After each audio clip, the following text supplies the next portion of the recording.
Welcome to the Hinckley Institute of Politics. My name is Rebecca, and I will be your host for today's Hinckley Forum. The Hinckley Institute was established in 1965 through the generous bequest of the Nobel Foundation and Robert H. Hinckley. The Institute is dedicated to teaching students respect for practical politics and the principle of citizen involvement in government. The Institute offers paid internships for students of all majors here locally, in Washington, D.C., and in 35 countries around the globe. The Institute also offers classes, our nation's only campaign management minor, week-long experiences to Washington, D.C., and over $70,000 in academic scholarships. We invite students to go next door to our office or online at hinckley.utah.edu for more information. The title of today's forum is Should the U.S. Go to War with Iran? I will now turn the time over to Jennifer Napier-Pierce, host and producer of City Views on KCPW. Jennifer? Thank you so much for the invitation to join you. It's a pleasure and an honor to be with you today. I want to introduce our distinguished panelists. I think you probably recognize him, former U.S. Senator and Hinckley resident scholar Bob Bennett. Okay. In the center, Vice Admiral Richard K. Gallagher from the U.S. Military Representative and the North Atlantic Treaty Organization Military Committee.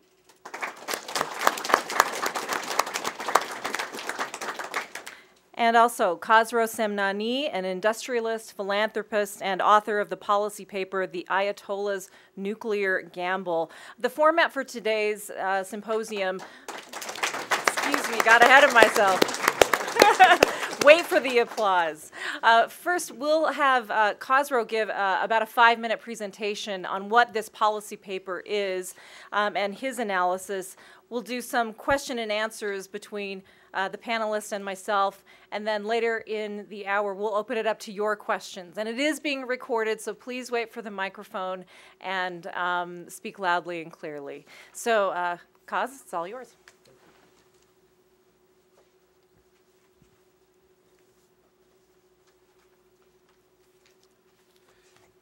Jennifer, thank you very much for the wonderful introduction, and it's an honor to be with you here today. I'm a graduate of Westminster. I hope you don't hold it against me. But I'm also a graduate of University of Utah. I got my master's here, so I'm among friends here. I want to take this opportunity and thank Hinckley Institute for collaborating with us, working with us, and having input and direction and review for our effort that we've been working on for about 2 years now. And I want to thank Kirk Jowers and his wonderful staff that they really did a great work. I want to take the opportunity and thank Mr. Amir Soltani, who was essentially the co-writer and co-producer of the book itself, and he's here from San Francisco visiting with us again, and I'm honored to have you here. Thank you very much. I want to thank Senator Bob Bennett, who's been a friend to me in the last 20 years, I imagine. And it's an honor to have Admiral Gallagher here as well, first time meeting, and I'm sure his input would be very valuable to the discussion today. With that introduction and appreciation of your participation, I want to go to really the purpose of writing this book regarding the potential of military strike on human, and the effect of it on human casualties, and what would happen if such an attack takes place. Really, the genesis of this study was the fact that there was a lot of discussion about politics and economics and socio-economic issues of attack on Iran. And my background, because of the fact that I've been involved in some of the philanthropic activities around the world, I've always worried about what would happen if such an attack takes place. And again, in the last 30 years, I've been involved in dealing with poisonous gases, hazardous material, radioactive material, and I've operated 2 separate companies in Utah, and my background is dealing with radioactive material as well as chemicals that are poisonous and hazardous to human body. And the more I learned, more I studied this issue, I found that nobody's talking about that. And I wonder why. If there's an attack, all of these material that exist in the facilities, Iranian facilities, they can potentially be released and have an effect on Iranian people. So I said, okay, I know this issue, I've got to do something about it. And again, a citizen decides to do something and ended up with some study like this. If you look at it, there's been the discussion that been going on, as I said, has been primarily on political and economic, but Iranian government even didn't bother to talk about this issue. And that was a major problem as well. And in Iran, you have the problem of suppression of media and written material. They cannot have access to the issues and information that really revolves around the nuclear program in Iran. It's against the law to talk about that. So Iran really never, government of Iran or regime of Iran never really talked about that issue. So that was another reason for us to really step forward and see what we can do. And the critical thing that comes to the picture is the individuals that are really exposed to the dangers of this material, they have no knowledge of this thing. They have no information regarding this thing, whether or not what the extent of it is, who are the people that are mostly exposed. And eventually we came out with a package that we really had to assess each of these material on its own and eventually come back with, regarding the facilities as well as the material that exists and talk about individuals that be impacted. So that's ended up to have this paper written. We have looked at the facilities that are involved as 4 major facilities: Natanz, Bushehr, Isfahan, and Arak. The complicating factor is that you have over 400 sites in Iran that they could potentially be a target.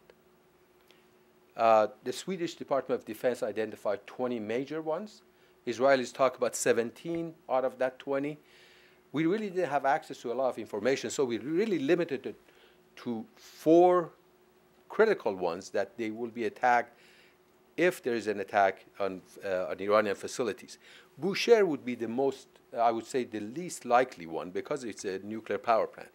The other 3, being Arak, Isfahan, and Natanz, are the critical one. Now, we have really pushed on the issue that what would be the effect on human tolls on Isfahan. That was a major one that we attacked, and we'll be discussing that. We find out that in case of Isfahan, even if 5% of the material that exists in Iran, Isfahan facility, which is about 11 miles away from Isfahan, it could expose as many as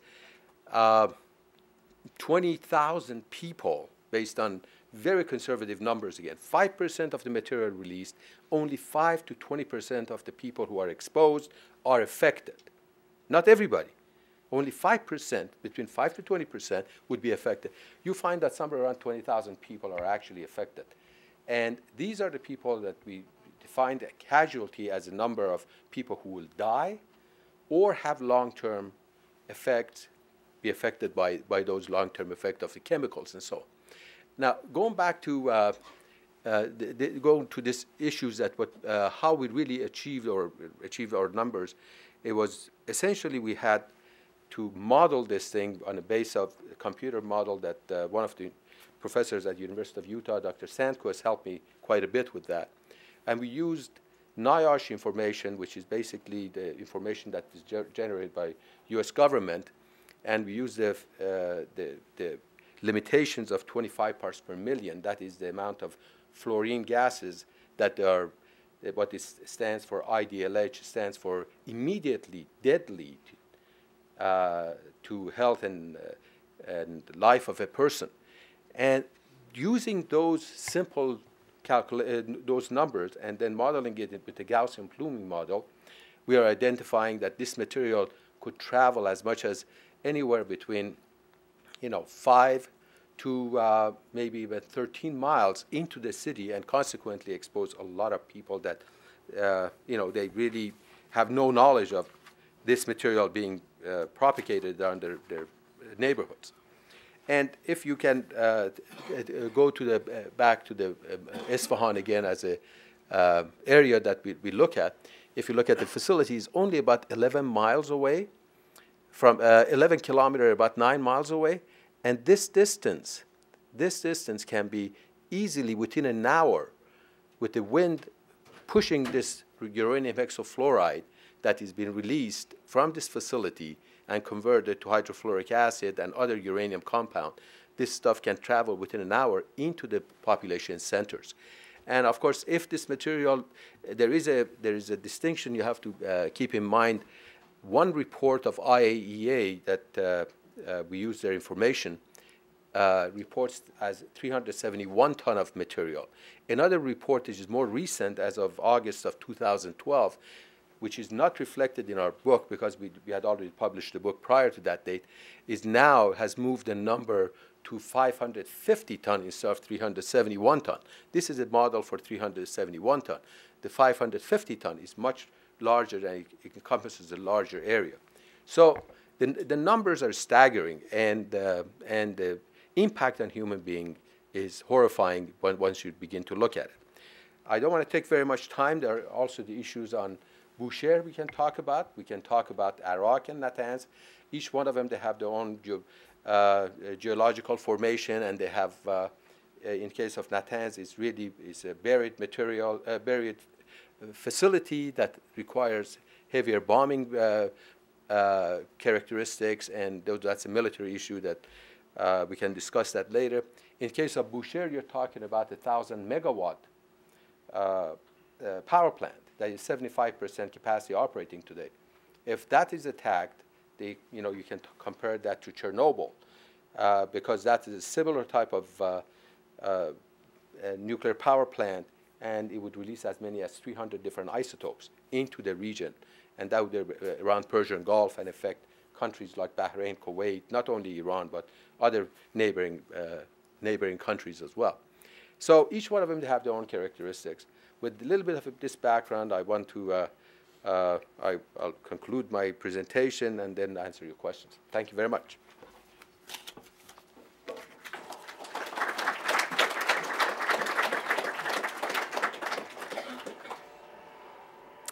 That's a terrific backdrop for our discussion today. I want to start with the map.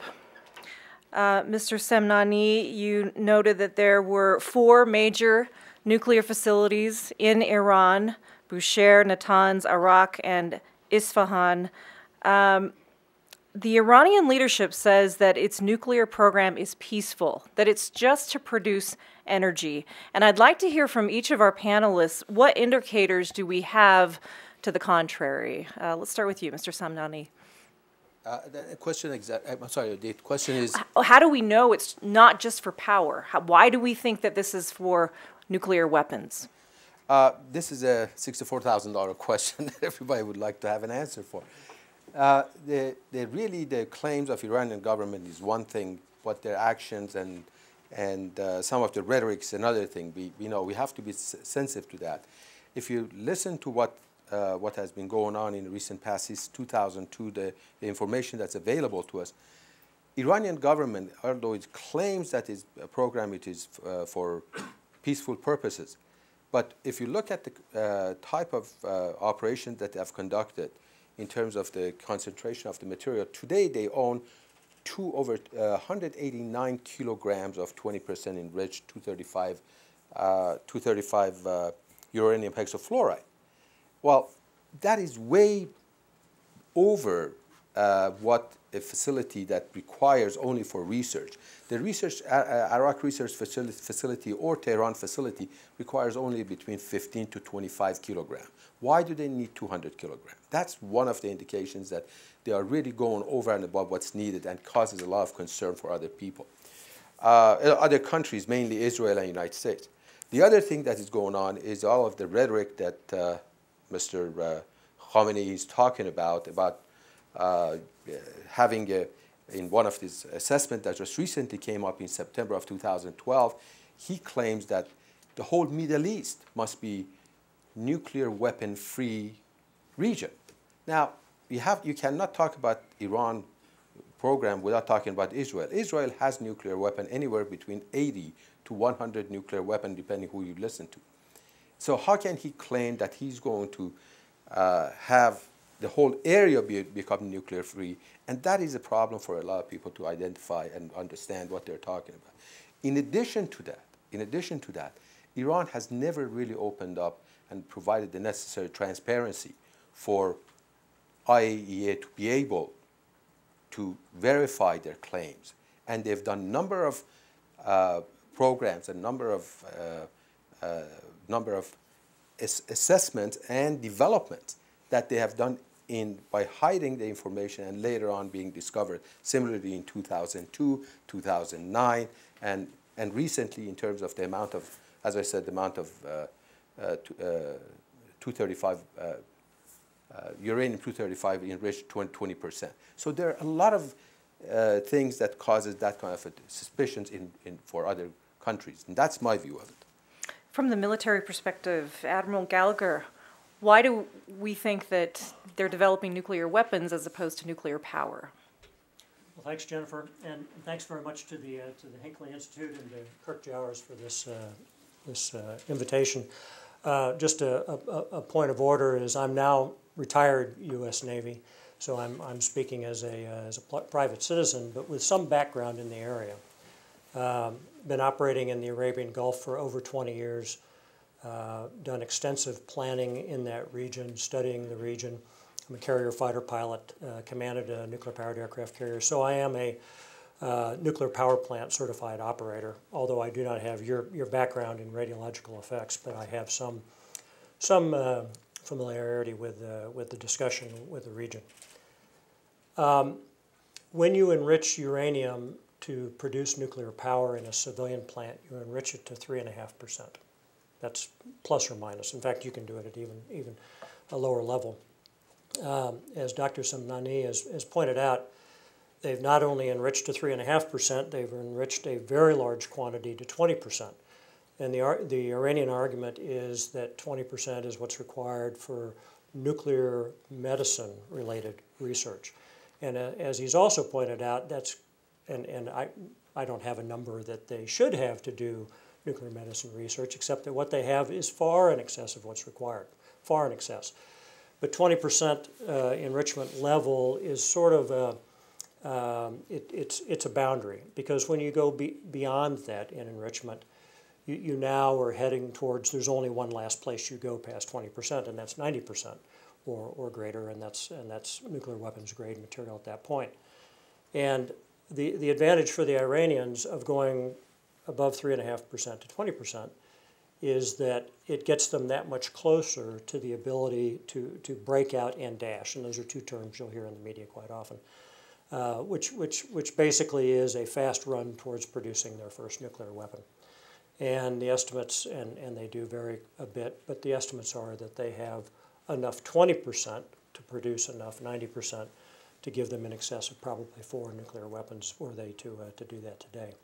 So there's no reason to be doing what they are doing. There's no reason to bury the Fordow facility so far underground that it becomes very difficult, if not impossible, to strike. So the arguments don't match the reality, and that's of course feeds the policy dilemma that we are in today, which is not only our government but numerous other governments have said Iran cannot have nuclear weapons. It's a hard line. The fact that they're proceeding that direction, and if allowed to continue to proceed, and if they don't stop themselves or someone else doesn't stop them, then they will achieve that. And that's the policy dilemma that we have today. Senator Bennett? Excuse me. I don't have the background to comment any further on the science that's involved here, but it is entirely possible for a nation to develop nuclear power facilities without doing anything that would take them across the line towards a nuclear weapon. And there are international groups available to assist countries who want to do that, who have been reaching out to the Iranians for a long period of time saying, if you want nuclear power, you can have nuclear power. That's been the United States position all along. If you want to have a nuclear power electric grid in Iran, you're a sovereign nation. You have every right to develop that and every economic incentive to do that. Nuclear power makes a lot of sense. Less now in the United States because of the price of natural gas, but we did it. Other countries, there's no reason why you should be denied the right to do it. Let us help you. And help you in a way that will make it clear you're not developing a nuclear weapon. And they have rebuffed every such overture from every other country in the world. And that's what makes us all so suspicious. You mentioned the international community's response. Of course, the international community has imposed very harsh sanctions on Iran to persuade the country to back away from these nuclear ambitions. Are the sanctions working, Senator Bennett? That is very hard to tell.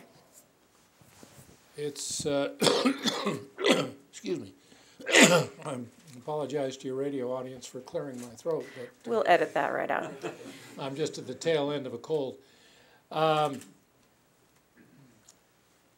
best intelligence we can get is that the regime in Iran is still not sure which way it wants to ultimately go.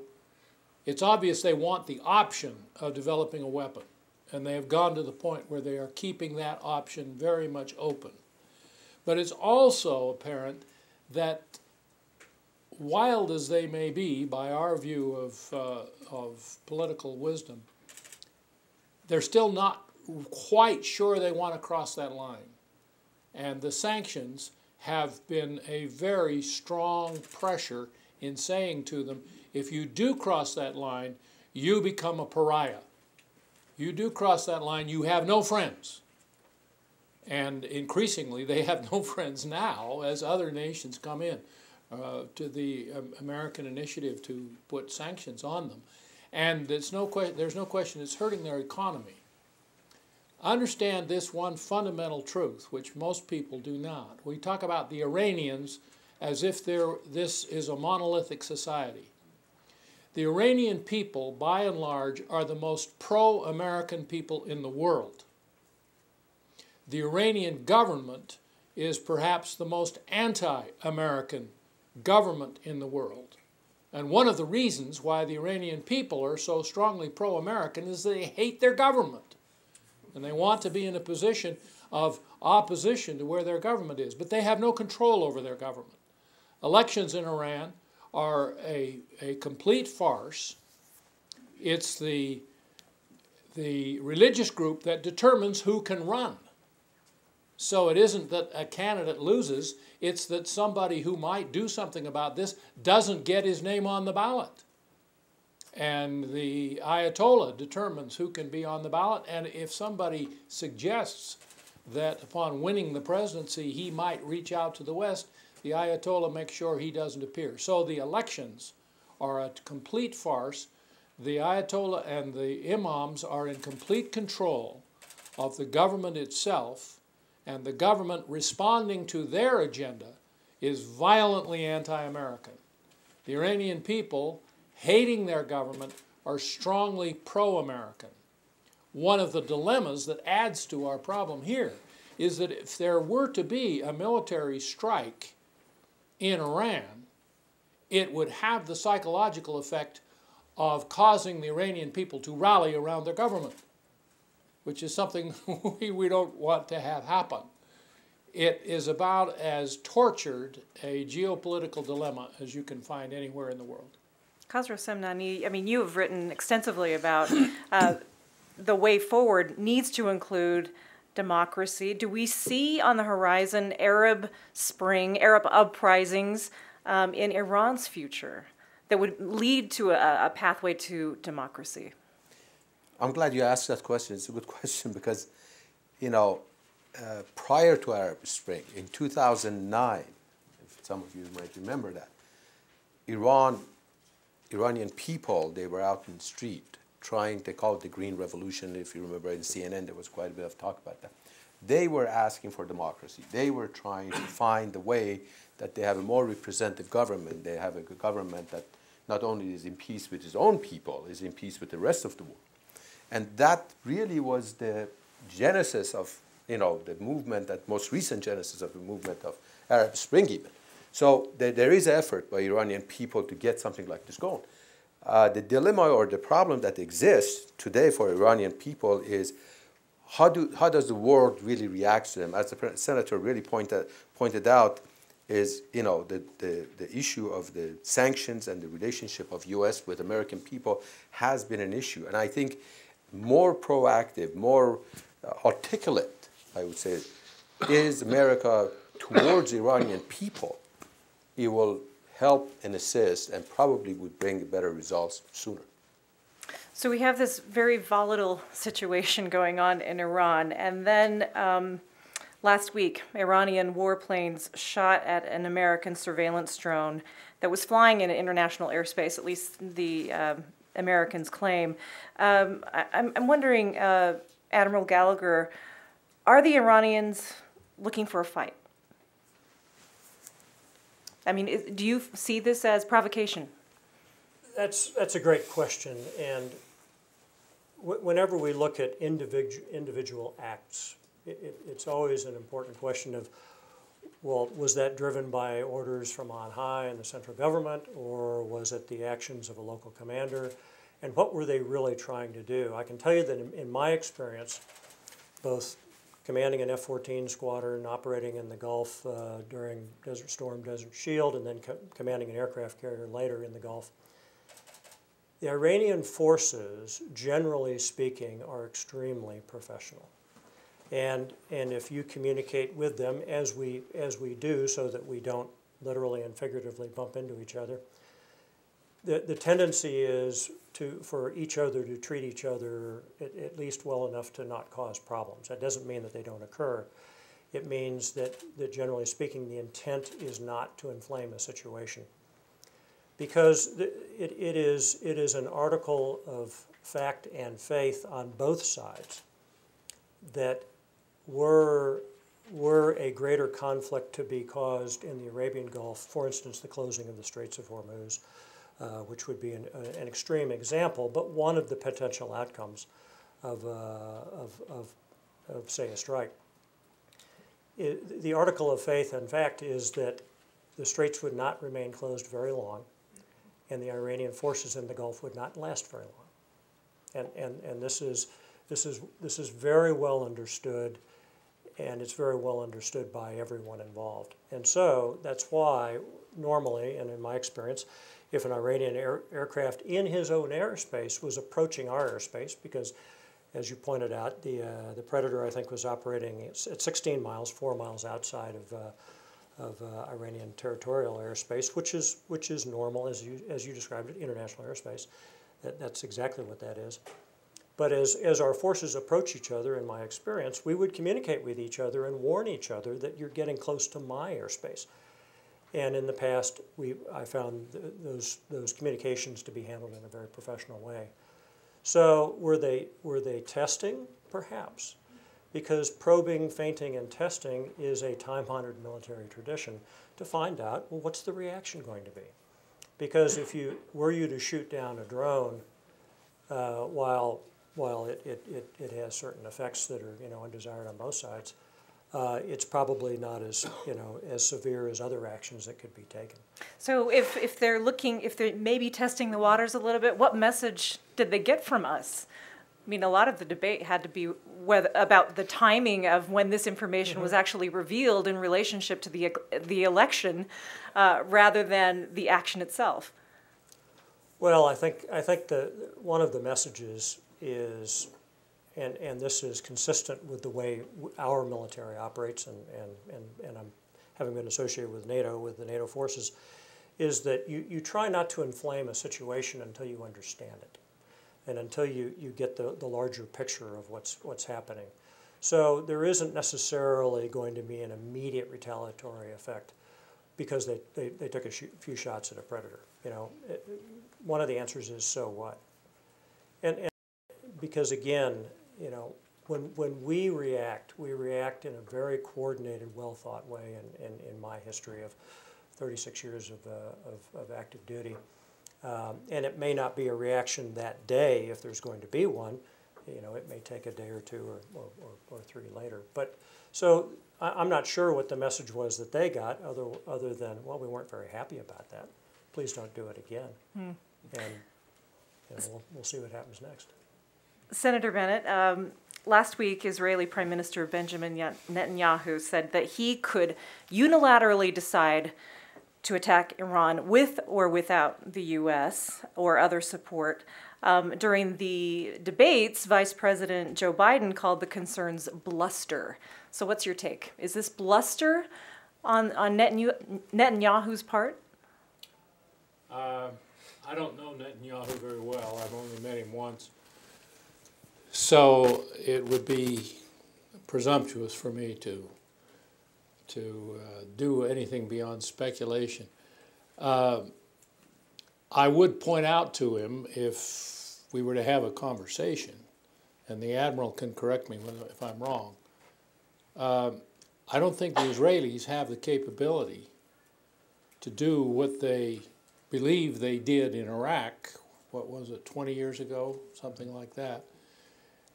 Some of the things that have to be taken out are in hardened sites, and if you're going to do it, it's my impression you're going to have to do it with American cruise missiles. You can't do it with F-18s and a few bombs.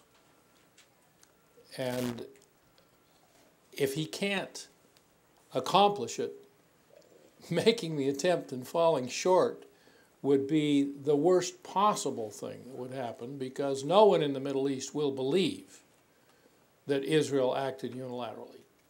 Even if they did, the assumption would be the Americans gave you a wink and a nod and told you to do it, and the Americans are responsible. And my position, I do not want to take the military option off the table. I think that's very bad diplomacy to start out negotiating with yourself. So you start out saying the military option is still on the table. But I think the Americans should have the ultimate control of who pulls the trigger, simply because they are going to be blamed no matter what happens. And if indeed it is the right thing to do, the Americans are going to have to be the ones to do it right. That leads now, to my... Admiral, you can correct me on that. That's my impression from the briefings I've had, which are now 2 years old. And if the situation is different than I've described, please set me straight. Admiral? Senator, I think everything you've said is entirely correct. The U.S. would certainly like to have a vote in anything that were to happen that wasn't going to be U.S.-led. One of the big questions is will we? And I can't answer that for you. No, I can't either. My guess is that Netanyahu is not a stupid man and will not do stupid things. And I think if you look at the Israeli leadership, what Netanyahu has said recently tracks with previous statements by himself, and what Barak has said recently and previously track with. So there are discussions and arguments even going on within the Israeli leadership. To one of your points, can the Israelis launch a strike? Yes, they can. They certainly can. One of the many questions is will we know about it? Don't know until it occurs. And what effect will it have, as you very correctly brought up? Well, that depends on the assets that you have available to you and what your target is. And the targeteering discussion is a very lengthy discussion, but it boils down to, do you have what it takes? I mentioned the four-door facility, which is built under a mountain, probably the most difficult single target in this particular discussion that we're having, where they have today just shy of about 3,000 centrifuges, where 600 just went in recently. Again, this gets back to the discussion about how much do you need. Well, they probably have a lot more than is required, and why do you bury it under a mountain? But this really creates a targeting problem. And Senator, you also correctly point out that, well, you know, do you really want to do this if you can't achieve your goals? And one of the most important aspects of military planning when guys like me and the people I've worked for are sent off to plan events, strikes, the central question that has to be answered first is, what is the objective? What is the objective? And then how do you get there? What are your assumptions? What are the risks? And the assumptions all have to be correct, and they have to be answered, yes, that's a true assumption. If any of your assumptions fall out, then the plan falls apart and has to be re-recorded. So, can the objective here be boiled down to something as simply,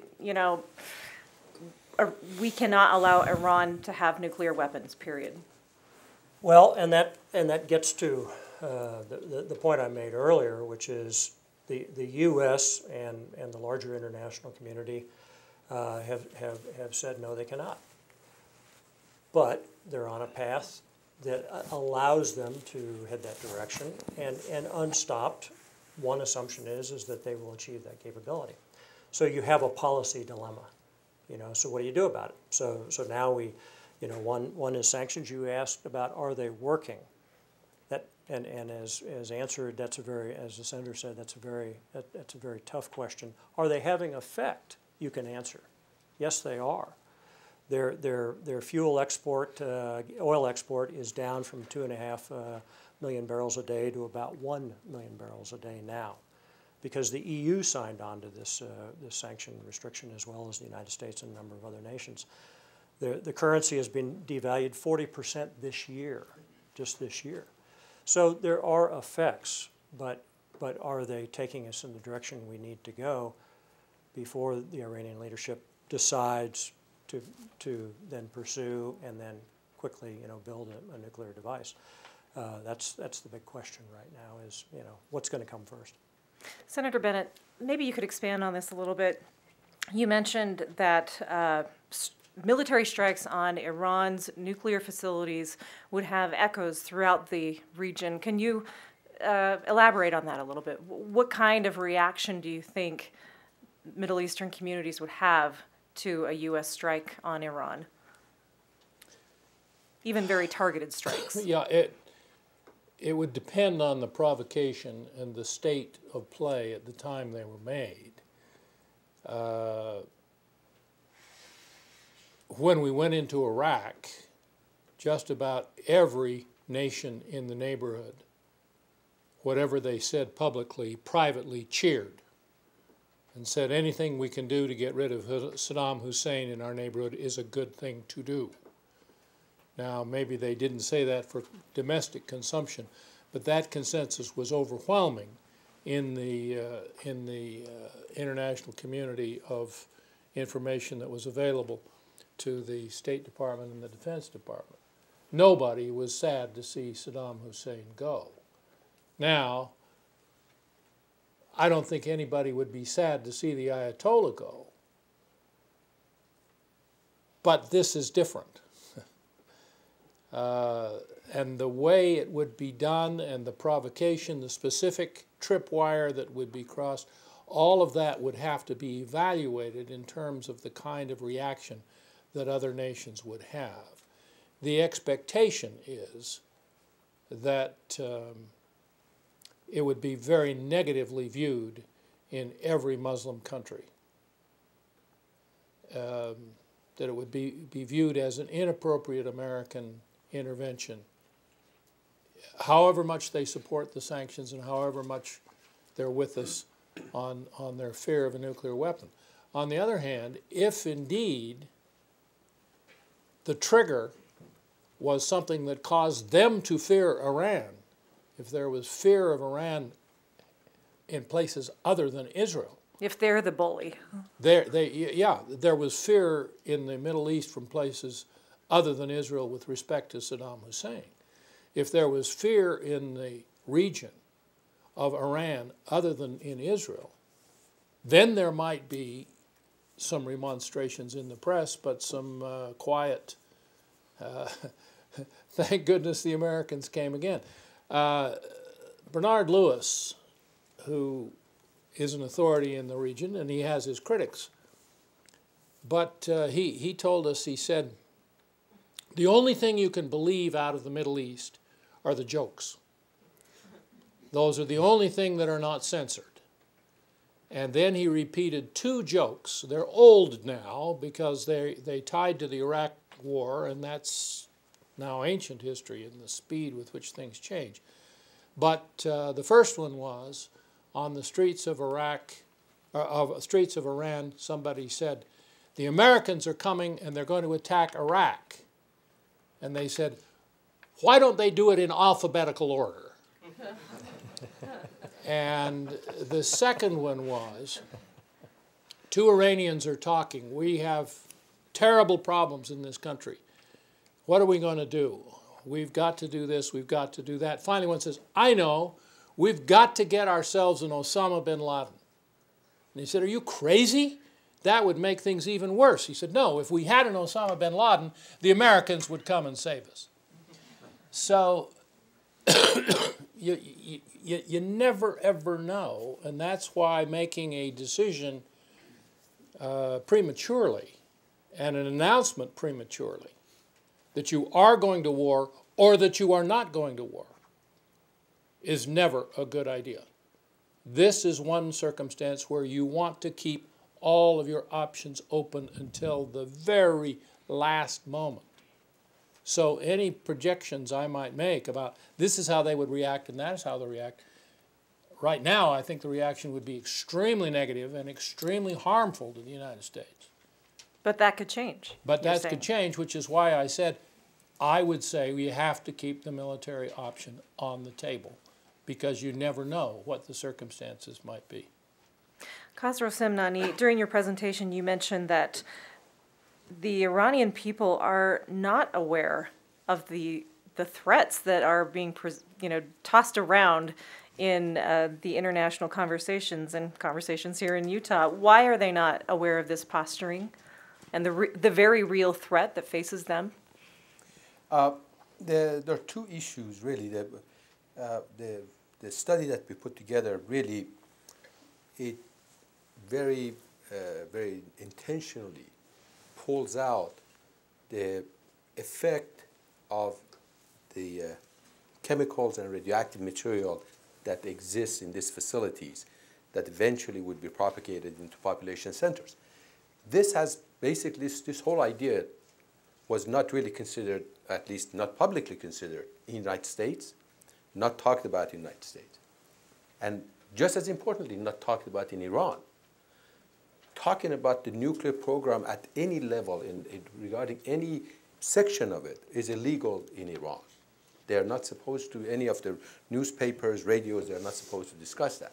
So the whole idea of environmental effect as well as the human cost of an attack on military facilities in Iran was never discussed, and Iranian people were not aware of it. So with this study, that's what we try really to do. It's really the whole idea of educating the people who are going to be exposed to this thing in advance rather than later. I mean, the whole idea is, I would equate it as it's smarter to build a fence at the top of the cliff rather than build a hospital at the bottom of it. You want to prevent the war to the extent you can in terms of the exposing and causing the casualty of the citizens.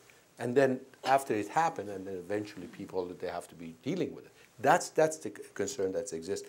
And we believe through Voice of America and the number of other radio and television systems, we've already been able to communicate that with a lot of Iranian people. So I think I'm very, very satisfied with the kind of exposure we've had. And the whole discussion of including and introducing the human cost is important to this debate. And that is what I'm really trying to do, and I think we are doing that. I'm sure many of you have questions for our distinguished panelists.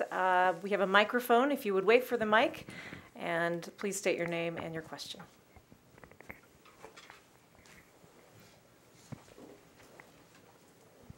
Hi, my name's Amber Anderton. I'm a political science student at the University of Utah. It has been mentioned that both Israel and Iran have nuclear weapons. Do you ever see, or do you foresee, any negotiations of disarmament as an alternative means to war? Mutual disarmament. Who would like to take that? Senator? Well, possession of a nuclear weapon does not automatically mean a world threat. If we were primarily concerned with the nation that has the most nuclear weapons other than our own, it would be Russia. But the Russian government, however unpleasant you might feel that it is not in any way suggesting or threatening to use its nuclear weapons in anything other than a defensive way, and therefore we do not view the Russian disarmament as essential to world peace. The problem with, and that is true of Israel. Israel has not suggested that under any circumstances she would use nuclear weapons against any of her neighbors. It's entirely a defensive and a deterrent activity for her. The reason we're so concerned about Iran is that the Iranian leadership is on the other side of that issue. And they are not suggesting that they are going to be attacked by anybody and that they need to use their nuclear weapon as a deterrent or a defense mechanism. It's assumed from the rhetoric that's coming out from Iraq that their whole purpose of their getting such a weapon is, at the very least, to blackmail their neighbors to get what it is they want. And therefore, a conversation of disarmament with the Iranian leadership goes absolutely contrary to their entire direction and intentions. Other panelists, do you have anything to add on that question? If I just may just add to what the senator said, and I do agree with his assessment, the only thing I would add is in looking at what has happened in the last 10, 12 years of this debate regarding Iran, we have had the Iranian government deliberately antagonizing a lot of countries around, mainly Israel. And this has been really the cause of the whole upheaval. It's not that the United States is against Iran having access to energy, nuclear energy. It's the use and intent and rhetoric that comes out of Iran that has caused this problem. And it makes one wonder why they would do that. I mean, if you really honestly want to have access to the science and the energy, the nuclear energy, and all of the associated benefits that nuclear power or nuclear energy would have, why do you start talking this belligerent discussions and attacks on Israel and other, issues that they really shouldn't be involved in? That's the only thing I would say. Yes. Hi, I'm Danny Morris. I'm a political science major here at the U. It was referenced one of the sites as being deep inside a mountain, and right there is actually the holy city, a Shiite holy city of Qom. What would be political implications of a strike, specifically on that site, as far as the whole region? And anybody could. I know you were talking about that. Not having explicit knowledge of what may or may not be planned, I'll just say from my experience in planning that many factors are taken into consideration for any military action. And let me come back to in a second the fact that strikes are not the only military action possible. So it is absolutely looked at very carefully. What are the political ramifications of damaging or destroying cities or sites? And a good, a very good example is how much care the U.S. and NATO within the ISAF command structure in Afghanistan has taken, and Iraq before that, with sensitive religious sites. Extreme care, and some would say, well, maybe was it too extreme care? And I think the point is that in our planning system, we factor that in very carefully. And so I don't know the distances involved. I don't know what the bug splat diagrams look like, but these are the things that we normally produce. In addition to, as Dr. Semnani talked about, and in his article goes into great detail about, what are the effects, the after effects, the release of hazardous material. These are things we plan for, and we minimize to the greatest extent possible, and then decisions are made are those acceptable consequences or not? But I can tell you that within the U.S. planning structure, very politically sensitive targets are given great regard. Another question. Hi, glad to be here and listen to you gentlemen. This is really interesting and insightful. My name is Jonathan Nils. I'm a mass communications major here at the University of Utah. I had a question about, because, you know, here on the news we listen to Ahmadinejad sputter these comments about, you know, that he wants to wipe Israel off the face of the globe. He you know, wants to destroy the Zionists. I mean, is this an isolated belief pattern, or is this more of a kind of a general, I guess, understanding among the Ayatollah in Iran, or is Ahmadinejad kind of just speaking on his own behalf? And then kind of a connection question to that would be, does Iran really want the nuclear weapon to just kind of deter any of its foes from attacking it, or is Iran's main goal to use the nuclear weapon against its enemies? So more of a deterrent, or more of a kind of a first strike capability type deal? So any of you can answer that question. Senator? Well, as I indicated, the Ayatollah holds office at the at the permission. Pardon me. The Ahmadinejad holds office at the permission of the Ayatollah. So what he says is exactly what his constituency wants to hear, which are the religious leaders of the country, and their hatred for Israel is very clear, palpable, and unshakable. And if he were to say anything else, he would no longer be president. He would be removed by them. Now, what they want it for becomes a matter of conjecture, because these are not madmen. This is not Saddam Hussein, who was basically crazy. They know what the consequences will be. What the admiral said, and you may not have understood quite what he said because it was so quiet, but he said the Straits of Hormuz would not be closed for long, and the Iranian military would disappear. That's a very strong military statement, and it's true, and they know that. So the question arises, why do you want to do this when it runs the risk of your existential survival? And that is a question for which I have no answer. If I may just, add a couple of words regarding what the senator said. You have to think about, really understand the Iranian regime mentality. Iranian regime came about as a revolutionary regime. And these revolutionary regime, because they don't, in the long run, they never really get their authority from, they don't represent the people, they don't get their authority from the people. They have to have a cause to survive and go forward. And they're looking for anything.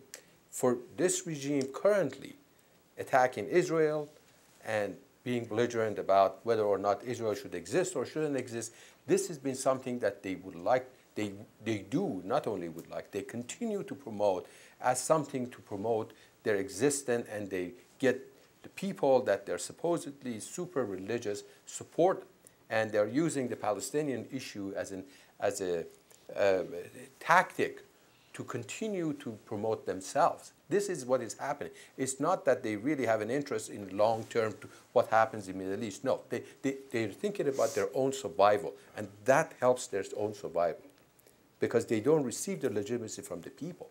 They have to have a cause to go forward, and that's what's, in my opinion, that's what's causing that. Israel is not going to go away. Israel was created in 1946, and it will be there in my generation, my children's generation, and generation after. That's not going to happen. Israel is not going to go away. But that's what the regime talks about. So they understand that Israel is not going to go away. It's a country that's going to stay for many decades or centuries to come. But it's helping them. So just wanted to add that. Well, if Israel is an excuse, And we're still quite unclear on their motivation. What's it going to take to get the Ayatollah to back off? I mean, is it going to be a show of force? What do you think? Anyone? Anyone? Well, I'll take a stab at it. That the sanctions, as we talked about, are having some effect. The question is the threat of military force on the back end of that? When does it enter into the calculus? I'm not an expert on Iran, but I have been a student of these discussions and negotiations for many years. And the pattern of negotiation that we've seen has been fairly consistent and has been talked to already, which is, and for instance, 13 December, the IAEA meets in Tehran again. The P5+1 is meeting in Brussels later this month to get, to further their discussions. And for the IAEA meeting in December, if the Iranian leadership holds to past form, well, it'll be a little bit of a carrot, but not much out of that, because it's in their best interest to continue the discussion, to perhaps hold off sanctions, certainly to hold off military strikes if possible. And until the leadership gets the message that no, the West is not going to back down on this, and in fact, and that's why I do support the current discussion that's going on within our government about upping the level of sanctions even more to basically outlawing all financial transactions with Iran. Well, because they've not been all outlawed to date, but there are many more things that can be done. And as the senator pointed out on a couple of occasions, you don't take military action either in threat or in practice off the table. I'm not proposing that we go strike them tomorrow, and I use the word strike versus war. War is in the title of this discussion. I choose to use the term strike because it's a narrower definition of action. You never take that off the table because military action is an extension of diplomacy, and this is diplomacy that we're talking about. It's very serious, it's very important, but we have to convince the Iranian leadership that the world is serious. And to the young man who's a mass communication specialist, this is strategic communications at its best. And this is what is happening between our government, the Iranian government, the P5+1, IAEA, EU, NATO, and many, many other nations. It's strategic communication at its best to try to convince them that they really don't want to do this. The question is are we going to get into a situation of we break it, we own it, or we can relax the sanctions because they've played ball? Let's go to another question here. My name is Laura Sanchez, and I'm a psych major here at the University of Utah. Kind of like in being psychology-based and kind of militaristic-based also, I'm wondering how much of the information you're gaining, what methods you're using, how accurate it is, and how effective it is in being able to make a determination on what steps we're taking. Because it's basically like a Mexican standoff, playing coy, like they're not telling us, but we're asking, and how are you trying to get around that to gain a more realistic picture of what's really going on there? Do you trust U.S. information sources? Is that your question? Senator? Well, this opens up a question that has been in the news lately, and I hesitated to raise it because it sounds partisan, but just very briefly, there is a method of war that is very much in our future that most people don't think about or don't talk about. And the term that is used, which is an oversimplification, is cyber warfare. Now, we've seen an example of it. The Russians got mad at the Estonians some 2 or 3, 4 years ago, I've forgotten how long ago, and they shut down their economy for a week by shutting down all their computers.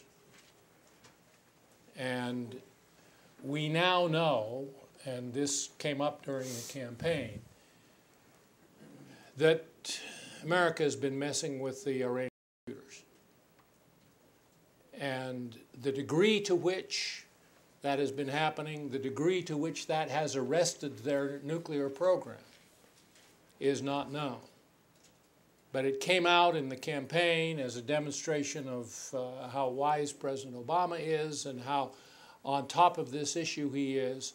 And it was interesting that the person among my acquaintances who was the most upset that this information became public, a very liberal Democrat, supporter of President Obama, Dianne Feinstein, the chairman of the Senate Intelligence Committee, furious that this intelligence information had gotten into the public. And the president disavowed the leak and said he knew nothing about it, but somehow the campaign talked about it. I've studied this. I've been involved in it for the second half of my Senate career. I won't bore you with all of the details. The ability to impact a nation's economy with something other than sanctions in today's wired world is a very real ability. The ability to mess up people's finances is a very real ability.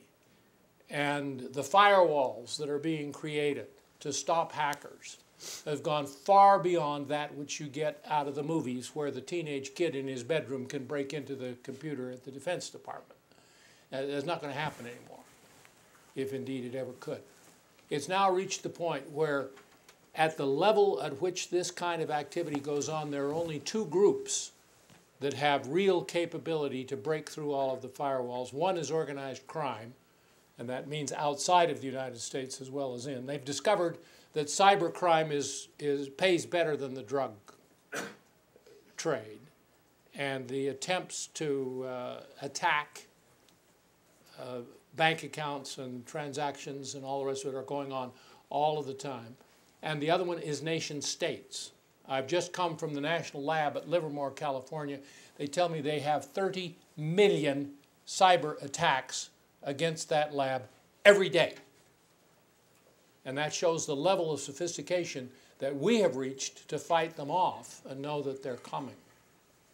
They were going on, of all of the nation states that have the capacity to mount cyber attacks, the one with the greatest capability is the United States of America.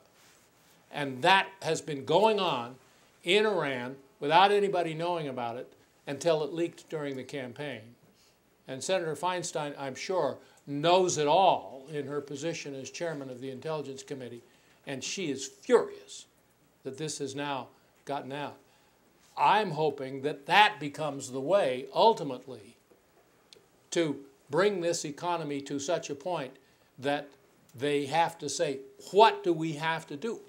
If our computers aren't working, we can't perform productive. What is it? And the United States says, you abandon your nuclear weapons capability, and suddenly all your computers will work again. Now that's an oversimplification and an over-dramatization of where we are. But A, I'm happy to discover, had always guessed, that we were doing it in Iran, and B, I'm as mad as Senator Feinstein to discover that it has been leaked for political purposes.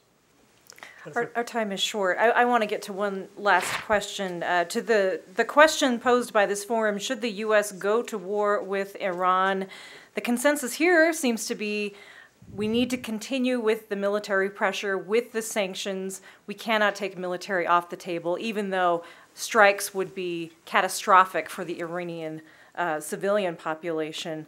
I guess my final question for each of you, Khosrow Semnani, you write that Ayatollah Khamenei, Iran's supreme leader, is making a deadly nuclear gamble. To each of you, very quickly, what kind of gambler do you think he is?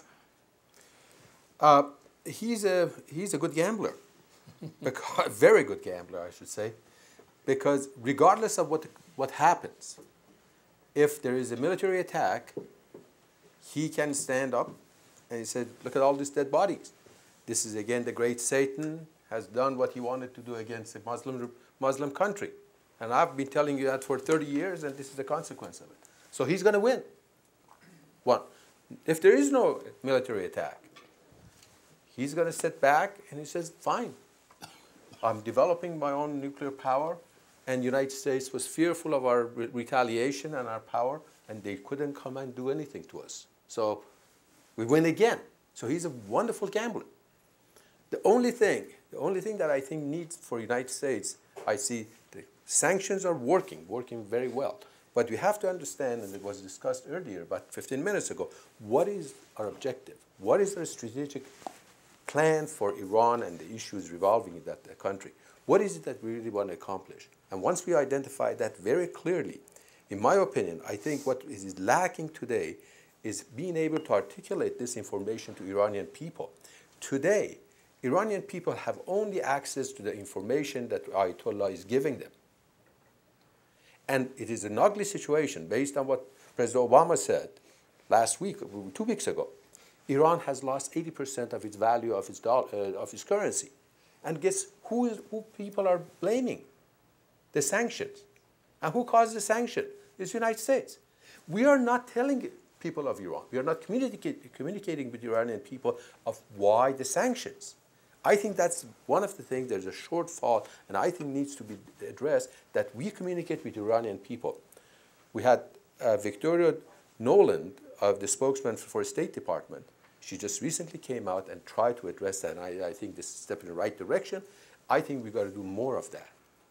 This is very important that people of Iran know that America is not their enemy. America is not doing that because they don't like Iranian people or Islam or anything like that. It's the conflict that the Iranian government or the Iranian regime has created. And they have to understand and know who is really to blame here. Admiral Gallagher. Being seated next to an Iranian expert, I will hesitate I'll be careful in my comments about Iran. I will quote, however, some Turkish leadership that I was talking to earlier in the year. And we were talking about this question of, well, you know, how good is the Iranian leadership at resisting our efforts? How capable are they, and what's the long game? And he reminded me that the Persian Bazaar has been open for thousands of years, and they're really good at this game. And so, we have to be careful that the negotiations will continue, and they will continue to be stymied until something changes that.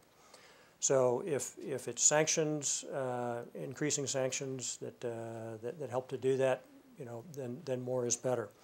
I think Dr. Semnani correctly points out that the strategic communication aspect of this, Iranian people, we don't hate you, we want your government to make good decisions, you know, is a very, very important message. And by the way, strategic communications and information operations, as the Senator was talking about, is part of military planning as well, not just kinetic strikes.